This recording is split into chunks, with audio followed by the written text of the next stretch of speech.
आपका pocket square ऐसे लग रहा है जैसे कोई गुल खिला है। गुलों में रंग भरे। अच्छा, जब मैं ये गाता होता था ना तो मुझे सारी गालियां पड़ती थी। क्यों है, बस कर दे सेठी, बस कर दे। कहाँ गाते थे? बाथरूम में। बाथरूम सिंगर है आप। तो गालियां क्यों पड़ती तो थी? अली सेठी गालियां देता था। अच्छा। क्या आप ज्यादती कर रहे हैं? ऐसे लग रहा है कि आप रो रहे हैं। हाँ, नहीं ये तो नहीं, मगर मैं ऊंचा ऊंचा लगा होता था। गुलों में रंग भरे, बादे नौ बहार चले। एग्जैक्टली। गुलों में रंग, ये हुकूमत भी भर रही है। अच्छा, हाँ, आजकल नए नए रंग आ रहे हैं। नए रंग 50 रंग आ गए हैं। 50 रंग आ गए हैं। हाँ।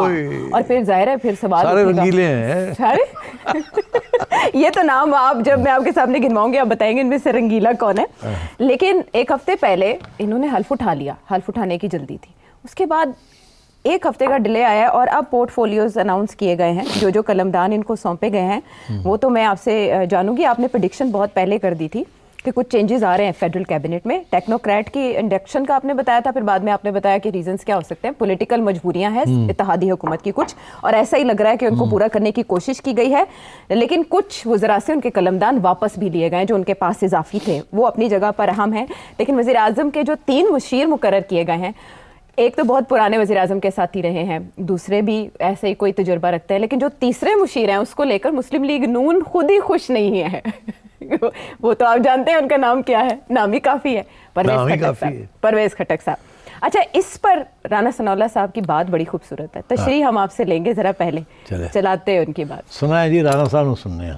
नून लीग से परवेज़ खटक साहब का तल्लक नहीं है और वो हमारे कोलिशन पार्टनर ज़रूर हैं, और उस हवाले से इसमें और भी बहुत सारे लोग हैं जिनका, और कौन है सर? अगर PMLN की सिर्फ PMLN की अगर गवर्नमेंट होती तो वो कैबिनेट का हिस्सा ना होते। सिर्फ PMLN की अगर हुकूमत होती तो क्या मजबूरी थी कि परवेज़ खटक साहब की क्या मजबूरी थी कि उन्हें मुशीर बराए अमूर दाखिला बना दिया गया है, बिन बुलाए मेहमान की तरह आए हैं? मुस्लिम लीग नून की क्या मजबूरी? आपको पता है कि खटक साहब एस्टैब्लिशमेंट के बड़े करीब साथी हैं, हमेशा रहे हैं। हाँ। तो उन्होंने अब परवेज़ खटक साहब को बुला लिया कि आओ जी ड्यूटी दो आके। वो तो बड़े अरसे से बैठे हुए थे, एसिड तो वो बड़े अरसे का है। हाँ, मगर अब सूरत हाल ये है कि इमरान खान की पॉपुलैरिटी में डेंट नहीं पड़ रही, तो अब डेंट डालने के लिए तो वही लोग लाएंगे ना जो खान साहब के करीब रहे हैं और जो कि शायद उनको एक्सपोज कर सकते हैं किसी हद तक, और उन्हीं के KP के इलाके से हैं। यही लोग हैं ना जो कि खान साहब के साथ रहे हैं और खान साहब की अंदरूनी बातें जानते हैं एंड सो ऑन। तो मेरा ख्याल है खटक साहब को, और इसी तरीके से और भी लोग हैं जिसकी बात अब करते हैं, तो खटक साहब को लाया गया इंटीरियर में जी। अच्छा, या इंटीरियर में आ सकते थे या डिफेंस में। अच्छा, अब क्यों आए इंटीरियर में और क्यों डिफेंस में नहीं गए, ये भी तो इंटरेस्टिंग बात है जी। एक तो ये है कि defence is suppose to be a senior ministry, because obviously उसकी तल्लुक जो है वो डिफेंस के साथ है। तो अब इतना ही है ना, डिफेंस के साथ है।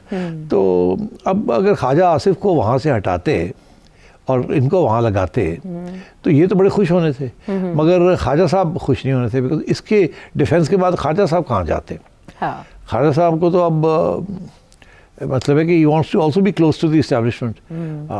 कहते हैं कि एस्टैब्लिशमेंट काफ़ी मदद करती है ख्वाजा साहब की इन डिफरेंट एरियाज, तो इसलिए अब ख्वाजा साहब नहीं छोड़ना चाह रहे थे उसको। उनके पास डिफेंस था एंड डिफेंस प्रोडक्शन, उनसे डिफेंस प्रोडक्शन ले लिया गया है, ठीक है।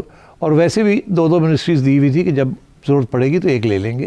तो ये तो Khwaja Sahab is left with defence. अब खटक साहब को अकोमोडेट करना है तो अकोमोडेट इंटीरियर में किया उन्होंने। अच्छा, अब उसकी क्यों इंटीरियर में किया? इंटीरियर जैसे राणा साहब कह रहे हैं, इंटीरियर प्राइम मिनिस्टर नहीं लगाता इस हुकूमत के अंदर, इंटीरियर एस्टैब्लिशमेंट लगाती है और इंटीरियर से काम भी एस्टैब्लिशमेंट लेती है। अच्छा, ठीक है, इसीलिए मोहसिन नकवी साहब को वहाँ लगाया था, he is close to the establishment, ठीक है ना। तो कोई छुपी हुई बात तो है नहीं, his power comes from that. अब इनको जब वहाँ लगाया है तो फिर मोहसिन नकवी साहब का क्या होगा? क्या ये मोहसिन नकवी साहब मिनिस्टर हैं और ये एडवाइज़र हैं, और तलाल चौधरी साहब मिनिस्टर, और तलाल चौधरी साहब को भी स्टेट मिनिस्टर बना दिया है। तो इससे ये जो चीज़ जाहिर हो रही है वो ये है कि मोहसिन नकवी साहब मेरा ख्याल है इंटीरियर छोड़ देंगे। अच्छा, आगाज़ हो गया इस चीज़ का? मेरा ख्याल है वो छोड़ना चाह रहे हैं। हाँ, उन्हें ये पहले भी पसंदीदा उनकी मिनिस्ट्री ये नहीं थी, मगर ये उनको कहा गया था कि अभी आप जाएं यहाँ, फिर बाद में देखा जाएगा, we'll find somebody else.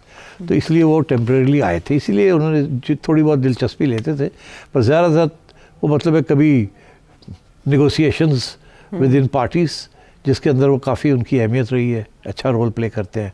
Bridges, मौलाना को मिलना, आसिफ जरदारी को मिलना, नवाज शरीफ को मिलना, प्राइम मिनिस्टर को मिलना, और फिर एस्टैब्लिशमेंट के साथ भी राब्ते रखने। तो he was very good at that. तो फिर ये पीसीबी उनको एक अच्छा प्लेटफॉर्म मिल गया था यहाँ, जो हाई प्रोफाइल भी है और लाहौर बेस्ड भी है, क्योंकि उनका कारोबार भी लाहौर बेस्ड है, फैमिली भी लाहौर में है। तो और इंटीरियर वैसे भी उन्हें, मेरा ख्याल है, it is not his first choice. तो अब लगता ऐसे है कि आज नहीं कल, कल नहीं परसों आपको खबर मिलेगी कि नकवी साहब जो है उन्होंने इंटीरियर छोड़ दी है। अब क्या उनको कोई और मिनिस्ट्री उनको मिलती है, या वो छोड़ देंगे, इंटीरियर नहीं लेंगे और कोई मिनिस्ट्री लेंगे और पीसीबी चलाएंगे। तो ये अभी नहीं आप कुछ कह सकते, बट ये मुझे लगता है ऐसे है कि इंटीरियर ये ट्रांजिशन है इस वक्त।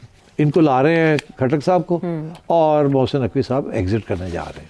ठीक है, लेकिन ये कह रहे हैं कि ये बेख्तियार मुशीर होंगे, दाखिली उमूर के ऊपर वज़ीर आज़म को मशवरे देंगे। बेख्तियार तो इंटीरियर के सारे ही होते हैं ना, वो तो बेसिकली फ़ोन और राब्ते होते हैं एक जगह से with the secretary keeps the minister in the loop कि जी अब ये करने जा रहे हैं, ये करने जा रहे हैं, ताकि ये कह सके मिनिस्टर ने अप्रूव किया है। मगर बेसिकली फैसले सारे कहीं और होते हैं इंटीरियर के। अच्छा, and so I think Mohsin will be happy to get out of interior. और तलाल चौधरी और परवेज़ खटक साहब की तलाल चौधरी भेजा गया वहाँ ताकि काबीना का जो कम से कम फुटप्रिंट है वो थोड़ा बहुत तो रहे ना, पता तो लगता रहे प्राइम मिनिस्टर को हो क्या रहा है। ठीक है ना, मगर अगर परवेज़ खटक आ जाते तो पता ही कुछ नहीं लगता था कि इंटीरियर में क्या फैसले हो रहे हैं, कहाँ कौन आ रहा है, कौन जा रहा है। तो अब यह है कि Talal will keep the prime minister informed, और खटक साहब तो उधर जाएंगे, उधर सलूट करेंगे। ठीक है, अपने असल की तरफ।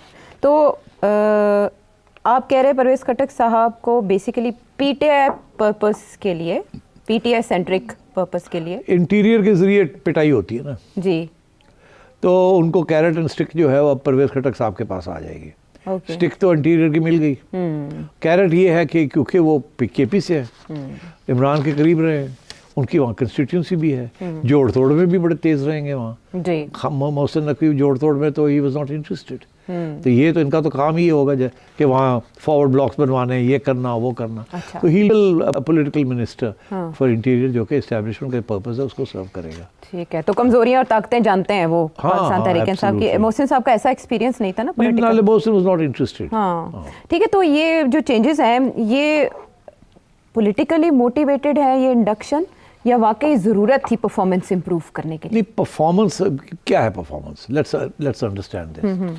परफॉर्मेंस फॉर द इस्टेब्लिशमेंट ये नहीं है कि आपने कोई टेक्नोक्रेटिक परफॉर्मेंस, पॉलिटिशियन से टेक्नोक्रेटिक परफॉर्मेंस आप नहीं एक्सपेक्ट कर सकते। तो वो तो टेक्नोक्रेट्स देते हैं ना आपको। तो पॉलिटिशियन से आप क्या एक्सपेक्ट करते हैं कि पॉलिटिक्स खेलेंगे। अच्छा, पॉलिटिक्स में आगे बढ़ के। अच्छा, अब पॉलिटिक्स आजकल की क्या है, ये क्या समय एस्टैब्लिशमेंट क्या चाहती है पॉलिटिक्स, आप बताएं। एस्टैब्लिशमेंट क्या चाहती है? एस्टैब्लिशमेंट पीटीआई को काटो, पीटीआई को तोड़ो, पीटीआई को कमजोर करो, पीटीआई के खिलाफ प्रोपेगेंडा करो, फॉरवर्ड ब्लॉक बनाओ, कंफ्यूजन क्रिएट करो, थोड़ा डंडा चलाओ, थोड़ा सा ये चलाओ, थोड़ा सा ये, तो पॉपुलर बयानी है कुछ शिकस्त। He is served as chief minister of KP. तो उनको नहीं पता तो हो क्या रहा है, तो किसको क्या पता होगा। उनके वहाँ असासे नहीं है तो किसके असासे होंगे? जब वो चीफ मिनिस्टर उन्होंने बनाए होंगे ना असासे, तो अब उनको मौका मिलेगा कि वो करके दिखाएं वो काम जिसके लिए उनको मिनिस्टर बनाया गया है।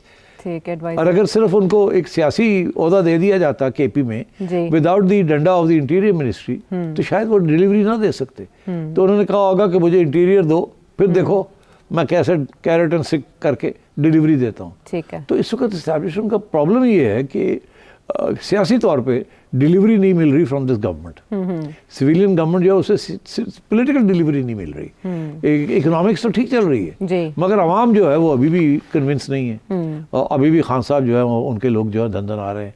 तो उनको तोड़ना है, उनको कमज़ोर करना है, उनको खींच के लाना है, फॉरवर्ड ब्लॉक्स बनाने हैं, ये करना है, वो करना है, डिविजन क्रिएट करने। तो that is politics and politicians are good at that. तो यहाँ से फिर बात आगे बढ़ाते हैं, वो ये कि ये सारों को जो लेके आए हैं, पहले डिबेट जो हो रही थी बिटवीन शहबाज शरीफ साहब एंड भाई लोग, वो ये थी कि जी वो कह रहे थे जी थोड़ी डिलीवरी कोई नहीं, टेक्नोक्रेट्स लेके आए जल्दी जल्दी IMF। अब वो संभाल लिया इन्होंने बेसिकली, 3-4 इनके पास सेक्रेटरी लेवल अच्छे लोग हैं। इस अभी भी इन्होंने 2-3 लोग ऐसे लेके आए हैं जो कि बड़े करता धरता है, जो कि पहले भी, फॉर एग्जांपल तारिक बाजवा साहब की बड़ी ज़बरदस्त कंट्रीब्यूशन है to economic policy making. State bank के गवर्नर भी रहे हैं, पंजाब के सेक्रेटरी फाइनेंस भी रहे हैं, फिर सेंटर के अंदर भी रहे हैं, फेडरल गवर्नमेंट के अंदर वहाँ फेडरल सेक्रेटरी फाइनेंस रहे हैं, फाइनेंस मिनिस्ट्री में, and so on and so forth. तो उनको भी ले आए हैं as adviser. So technically I think there okay. थोड़ा सा इन्होंने मुसद्दक को निकाला है फ्रॉम वन मिनिस्ट्री और उनको बेसिकली वो खुडे लाइन मिनिस्ट्री दे दी है। I think they were not happy with him. Climate change दे दिया ना उनको, पेट्रोलियम से लेके। तो क्लाइमेट चेंज में तो कुछ भी नहीं है ना, असली मिनिस्ट्री तो पेट्रोलियम, ऑयल एंड गैस, ठीक है। वहाँ अब वो मेरा ख्याल है कि there are other ideas about what to do. हो सकता है कोई बातचीत, I don't know the inside details, but Mossadegh बहुत कॉम्पिटेंट आदमी है और मगर मेरा ख्याल है ही डिडंट गेट अलॉन्ग, तो इसलिए मेरा ख्याल है उनको हटा दिया वहाँ से। But he is a loyal Muslim league, तो इसलिए कुछ तो देना ही था, तो उनको क्लाइमेट में भेज दिया। मगर मुझे कुछ अरसे से पता था कि ये होने जा रहा है और मेरा ख्याल है मैंने इशारा भी यहाँ जी शो में आपने जिक्र कर दिया था तकरीबन 1 माह पहले। और क्योंकि मुझे पता चल गया था कि ये कुछ होगा ऐसे। तो अब ये है कि इन सब लोगों को लाया गया है, तो फलसफा ये है कि अच्छा जी चलो जी बंदे वो लेके आओ जिनकी थोड़ी बहुत अपनी कंस्टिट्यूंसीज के अंदर से हो ताकि वो फिर ये झंडा लगा के जब जाएं तो अपना कोई काम भी कर सके। वो जो असली काम है वो है पॉलिटिकल, तो वो पॉलिटिकल काम के लिए अब तैयारियां हो रही है। ये वो टीम बनी है। ठीक है। ये मोहम्मद अली साहब को निचकारी का मशीर जो मुकर्रर किया गया, निचकारी प्राइवेटाइजेशन आने वाले दिनों में IMF का इस पर बहुत जोर है और वो पोर्टफोलियो भी चेंज कर दिया गया है, लेकिन अभी उस पर कोई फेडरल मिनिस्टर किसी को ये दिया नहीं गया। नहीं, वो था ना अलीम खान साहब के पास, तो ठीक है। बिकॉज देखिए ना ये प्राइवेटाइजेशन तो कब से चल रही है, आगे और भी अभी कह रहे हैं ना 100 यूनिट्स हमने प्राइवेटाइज करने हैं।